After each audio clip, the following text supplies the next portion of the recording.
പുത്തൻ സിനിമ എന്ന് പറഞ്ഞാലും ആൾക്കാരൊക്കെ എനിക്കറിയാവുന്ന ആൾക്കാരാണ്, നമ്മൾ കണ്ടിട്ടുള്ള ആൾക്കാർ. രണ്ടുപേരേ ഉള്ളൂ, പക്ഷേ സിനിമയിലൂടെ നമ്മളെല്ലാം കണ്ടുകൊണ്ടിരിക്കുന്ന ആൾക്കാരാണ്.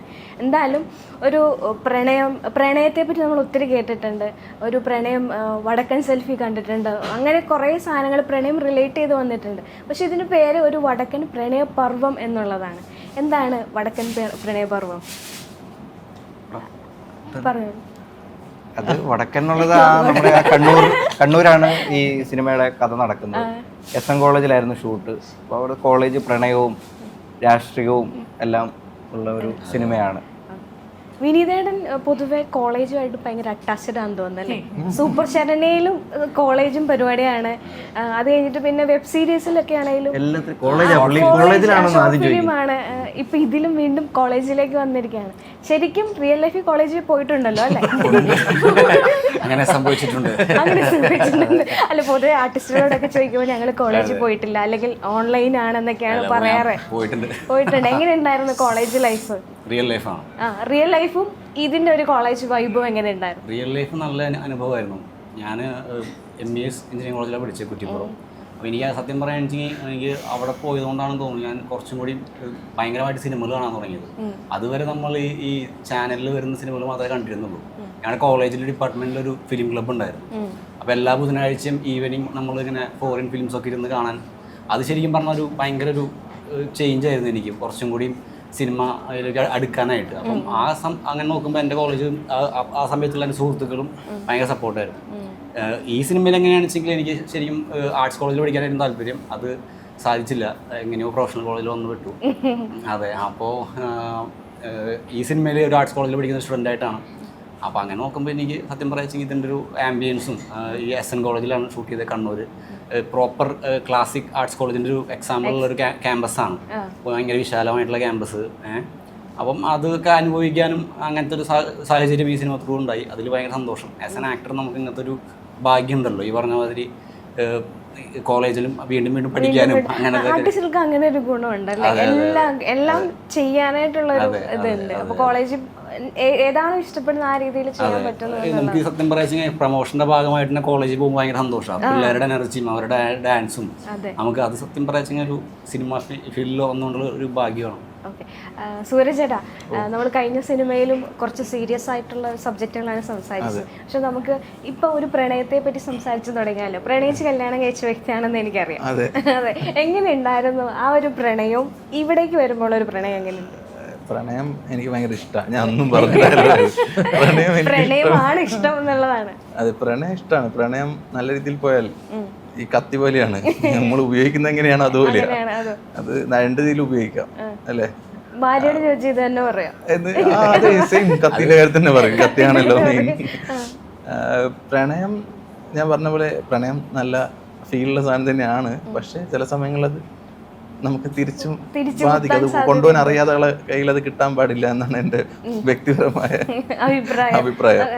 ശ്രീകാന്തേട്ടാ, പ്രണയമുണ്ടെന്നും എൻഗേജ്മെന്റ് കഴിഞ്ഞു എന്നും നമുക്കറിയാം. ഇപ്പൊ പ്രണയത്തിന്റെ ഒരു പാതയിലൂടെയാണ് കടന്നു പോയിക്കൊണ്ടിരിക്കുന്നത്. എങ്ങനെയുണ്ട് റിയൽ ലൈഫിലെ പ്രണയം? നല്ല രസമുണ്ട്.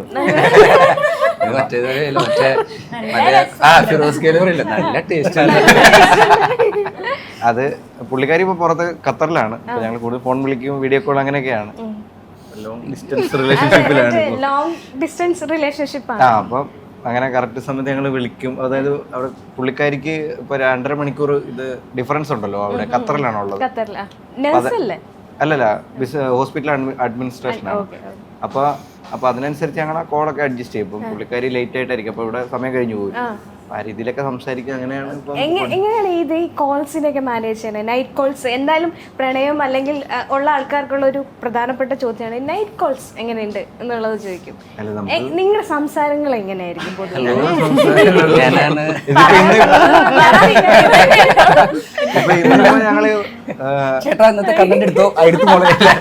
ഞങ്ങളിപ്പോ ഇതിനെ നമ്മുടെ ഈ പടത്തിന്റെ കാര്യം ഇന്റർവ്യൂവും പരിപാടിയൊക്കെ ആയിരിക്കും സംസാരിക്കുന്നത്. അങ്ങനെ അല്ലല്ല, ഇപ്പൊ ഇന്നത്തെ അല്ല ഞാൻ പറഞ്ഞ. ഇപ്പൊ ഞാൻ ഉദാഹരണം പറഞ്ഞു, ഇന്നിപ്പോ പോയി കഴിയുമ്പോ ആയിട്ട് വിളിക്കും. അപ്പൊ ഇങ്ങനെ ഈ ഇപ്പം എന്തായിരുന്നു ഇന്ന് ചെയ്തത്, അങ്ങനെ അവിടുത്തെ പ്രശ്നങ്ങൾ പറയുക, അതൊക്കെ തന്നെ പ്രധാന പരിപാടികൾ. പിന്നെന്താ അതിനൊന്നും ഞങ്ങൾക്ക് സമയമില്ല. പ്രണയിക്കുന്ന ആൾക്കാർക്ക് പ്രധാനപ്പെട്ട ഒരു വാക്കാണ് പിന്നെന്താ. എനിക്കും എന്റെ ലൈഫിൽ ഇങ്ങനെ ഉണ്ടായിട്ടുണ്ട്. പിന്നെന്താ പറയാൻ എന്നെ വിളിക്കലെന്ന് പറഞ്ഞ് കട്ട് ചെയ്ത സന്ദർഭം എനിക്ക് ഉണ്ടായിട്ടുണ്ട്. ഞങ്ങൾക്ക് പിന്നെ അങ്ങനെ ഇല്ല, ഞങ്ങൾക്ക് അതിനുപോലെ സമയം തികയുന്നില്ല. ഞങ്ങളെ ഒന്നാമത്തെ കാര്യം ഇപ്പൊ നമ്മള് കൂടുതൽ വർക്ക് ചെയ്യുന്ന സമയമുണ്ട്. അപ്പൊ പുള്ളിക്കാരിയും വർക്ക് ചെയ്യാണ്. അപ്പൊ വൈകിട്ടാണ് നമുക്ക് കൂടുതൽ ഇപ്പൊ ഇവിടെ ഇപ്പൊ എന്തായാലും വിളിക്കാൻ പറ്റില്ല ഇന്നിപ്പോ. അപ്പൊ വൈകിട്ടായിരിക്കും കൂടുതൽ സംസാരിക്കുന്നത്. അപ്പൊ അപ്പോഴത്തേക്ക് ഇവിടെ രാത്രി 1 മണിയൊക്കെ ആവും ടൈം. 2.5 മണിക്കൂർ ബാക്കിലോട്ട്. അപ്പം ഞങ്ങൾക്ക് അങ്ങനെ പിന്നെന്താക്കി ഇപ്പം സ്പേസ് ഇല്ല. ചേട്ടനെ കാണുമ്പോൾ ഞാൻ ചോദിക്കണമെന്ന് വിചാരിച്ച ഒരു പ്രധാനപ്പെട്ട കാര്യമുണ്ട്. ഈ IPL വെച്ചിട്ട് അവിടെ ലേലം വിളിച്ച ആൾക്കാർ ഇത്ര പൈസ ഉണ്ടായിട്ടുണ്ട് എനിക്കറിയില്ല. ഈ IPL നിന്ന് ലാഭം ഉണ്ടാക്കിയ ഒരു വ്യക്തി ഇദ്ദേഹമാണ് അല്ലേ? എന്താ IPL ആണ് ഫുള്ള് ഈ രാജസ്ഥാൻ റോയല് സൂര്യവംശി എന്ന പ്ലെയറെ കണ്ടുപിടിച്ചേക്കാളും ബുദ്ധിമുട്ടിയിട്ടുണ്ട്. അതേ ഫിഗർ ഉള്ള ഒരാളെ ഞാൻ കണ്ടുപിടിച്ചു. ബുദ്ധിമുട്ടുണ്ട് ഇതിന്റെ പിന്നിൽ മനസ്സിലാക്കണം. പിന്നെ ഞാൻ ക്രിക്കറ്റ് ഭയങ്കര ഇഷ്ടമാണ്. ഞങ്ങള് ഷൂട്ടിന്റെ അവിടെ ക്രിക്കറ്റ് കളിക്കാൻ പോകുമായിരുന്നു. നമ്മുടെ ഈ പ്രണയപർവ്വത്തിന്റെ വിജയ് ചേട്ടനും ക്രിക്കറ്റ് കളിക്കും, എല്ലാവരും ക്രിക്കറ്റ് കളിക്കും. അപ്പം ക്രിക്കറ്റ് അത്ര ഇഷ്ടമാണ്. അപ്പൊ ഇപ്പം ഷൂട്ടില്ലാത്ത ദിവസം എല്ലാം വൈകിട്ട് ഞാൻ ക്രിക്കറ്റ് കളിക്കാൻ പോകും. ക്രിക്കറ്റ് കളി മാത്രമല്ലല്ലോ, IPL ഫുള്ള് ഞാൻ കാണും, ഹൈലൈറ്റ്സ് ഇരുന്ന് കാണും. എല്ലാ ദിവസവും ക്രിക്കറ്റ് അത്രത്തോളം ഫോളോ ചെയ്യുന്നുണ്ട്. അപ്പൊ അങ്ങനെ അപ്പൊ ക്രിക്കറ്റ് ഫോളോ ചെയ്യുന്നുണ്ട്. ഇപ്പൊ IPL സീസൺ ആയതുകൊണ്ടും കണ്ടന്റിന് നല്ല അങ്ങനെ. അതുപോലെ തന്നെ അതിന്റെ അടിയിൽ ഞാൻ നിങ്ങളുടെ കമന്റ്സ് നോക്കാറുണ്ട്. അപ്പൊ നോക്കിയ സമയത്ത് ആ റിയൽ IPL കാണാൻ ഒരു രസമില്ലെങ്കിലും വെട്ടിയാറെ IPL കാണാൻ നല്ല രസമാണ് എന്ന് പറയാം. അതിപ്പോ എല്ലാവർക്കും കണ്ടാ പെട്ടെന്ന് മനസ്സിലാവൂല, കളി കാണാത്തവർക്ക് വരെ മനസ്സിലാവുന്ന രീതിയിലാണ് നമ്മളത്. കൊടുത്തപ്പെട്ട ആളാ ഞാൻ, അതുകൊണ്ട് നിങ്ങളുടെ മാത്രമേ ഞാൻ കാണുന്നുള്ളൂ. അങ്ങനെ. അമ്മ എന്ത് പറയുന്നു? അമ്മ സുഖമായിട്ടിരിക്കുന്നു. അമ്മ ഇപ്പൊ നാട്ടിലാണ് ഉള്ളത്. ഇന്നൊരു കല്യാണം ഉണ്ടായിരുന്നു, അല്ലെങ്കിൽ അമ്മയും കൂടെ കൊണ്ടുവരായിരുന്നു. അതെ, ഞങ്ങൾക്ക് കോമൺ ആയിട്ടൊരു കല്യാണം, ഞങ്ങളുടെ ഒരു കോമൺ ഫ്രണ്ടിന്റെ കല്യാണം ഉണ്ടായിരുന്നു. നേഹയിലേക്ക് വരാണെങ്കിൽ ആദ്യത്തെ പടമാണ് അല്ലേ ഇത്? എങ്ങനെ ഉണ്ടായിരുന്നു ഇവരുടെ കൂടെയൊക്കെയുള്ള ഒരു എക്സ്പീരിയൻസ്? എങ്ങനെ ഉണ്ടായിരുന്നു? അടിപൊളിയായിരുന്നു. അതായത് ഞാൻ ഓഡീഷനിലൂടെയാണ് ഈ സിനിമയിലേക്ക് വരുന്നത്. അപ്പം കുറേ ആഗ്രഹിച്ച് കിട്ടിയൊരു പ്രൊജക്റ്റാണ് ഒരു വടക്കൻ പ്രണയപർവ്വം. അപ്പോൾ ഞാനിതിൽ വിനിതേട്ടൻ്റെ പേരായിട്ടാണ് ചെയ്യുന്നത്.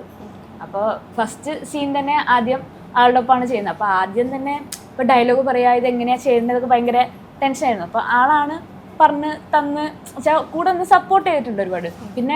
പിന്നെ എനിക്ക് വന്ന സീൻ കുറേ വലിയ ഡയലോഗ് പോർഷൻ ആയിരുന്നു. അപ്പോൾ അതേ സീനാണ് ഞാൻ ഓഡീഷന് ചെയ്തത്. പക്ഷെ ഓഡീഷന് സംഭവം പറഞ്ഞിട്ട് ചെയ്യുമ്പോൾ ഞാൻ നന്നായിട്ട് ചെയ്തു. പക്ഷെ ഷോട്ടിന് മുന്നേ ഞാൻ ഭയങ്കര ടെൻഷനായിരുന്നു. ആ ടെൻഷൻ മൊത്തം മാറ്റി തന്നത് എനിക്ക് സൂരജേട്ടനാണ്. ഈ കൂടുതൽ സീനിയർ ആയിട്ടുള്ള ആളാണ് അല്ലേ? പ്രായം കൊണ്ടല്ല, സൂര്യചേട്ടന്റെ സീരിയലുണ്ടാവും. ചെറുപ്പത്തിൽ സൂര്യചേട്ടനാണ് സീരിയലിൽ വരുന്നത്. എനിക്ക് ഇനി ലാസ്റ്റ് പറയാം, സൂര്യചേട്ടന്റെ സീരിയൽ കണ്ടു വളർന്നു. 50 സിനിമ ചെയ്യേണ്ട സീനുകൾ ഞാൻ സീരിയൽ ചെയ്തിട്ടുണ്ടാവും. കാരണം ഒരു ദിവസം 6-7 സീനൊക്കെ ചെയ്യും. അത് വെച്ച് നോക്കിക്കഴിഞ്ഞാൽ ഒരു വർഷം എന്ന് പറയുമ്പോൾ എത്ര എപ്പിസോഡായി. അപ്പൊ കറക്റ്റാ സീനിയറാ. കുറെ എക്സ്പീരിയൻസ് ആവും ക്യാമറയുടെ മുന്നിൽ നിന്നിട്ട് പഴുത്ത് വരാം. അങ്ങനെ കുട്ടി പറഞ്ഞു തീർത്തില്ല, പറയാൻ പറ്റില്ല. അപ്പൊ ആളും ഒരുപാട് സപ്പോർട്ട് ചെയ്യും. പിന്നെ നമ്മുടെ ഡയറക്ടേഴ്സ് ഋഷിചേട്ടനും വിജയചേട്ടനും അവര് ഒരു പുതിയ ആളാണ് അങ്ങനെ ഒരു ഇതില്ല. നമ്മൾ വളരെ ഫ്രണ്ട്ലി ആയിട്ടാണ് നമ്മളെ കാണുക. അപ്പോൾ എല്ലാം പറഞ്ഞു തരും. അടിപൊളിയായിട്ട് പോയി. Ultra modern kitchen devices. ഒരു കിച്ചണിൽ വേണ്ട എല്ലാ ലേറ്റസ്റ്റ് ബ്രാൻഡുകളും ഇവിടെയുണ്ട്. ലോകോത്തര ബ്രാൻഡുകൾ, original products, wide range. MyG future. WhatsApp വഴി ഇംഗ്ലീഷ് പഠിക്കാൻ ഇംഗ്ലീഷ് കഫേ ഉള്ളപ്പോൾ ഇംഗ്ലീഷ് ഒരു വിഷയമേ അല്ല. English cafe, we present you the perfect English. WhatsApp now 9633 888 575.